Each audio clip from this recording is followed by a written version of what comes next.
এখানে 10 টাকা ছিল। প্রায় 7-8 বছর ধরে এই ভাই শুধু চানাচুর মাখা বিক্রি করেই সংসার চালাচ্ছেন।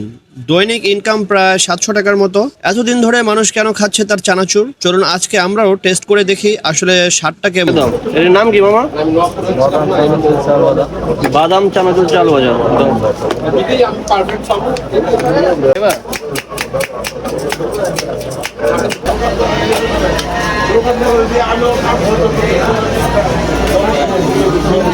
বছর ধরে বেচছো এটা?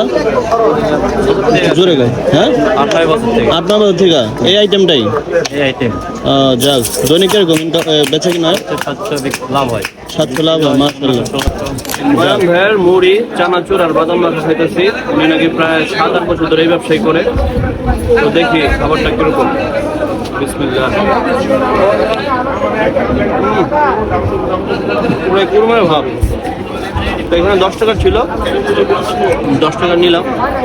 তো এই খাবারটা আসলে মজাই লাগতো, যেহেতু রাত্রবেলা বা সন্ধ্যা করে উনি সারাদিন এই ব্যবসা কেনাটাই করে। তো 10 টাকার হিসেবে কিন্তু খুব ভালো একটা খাবার, স্ট্রিট ফুড। সচরাচর এইসব খাবার কিন্তু আমরা ছোটোবেলা খেতাম, তো বড় হওয়ার পর এটা খাওয়া হয় না।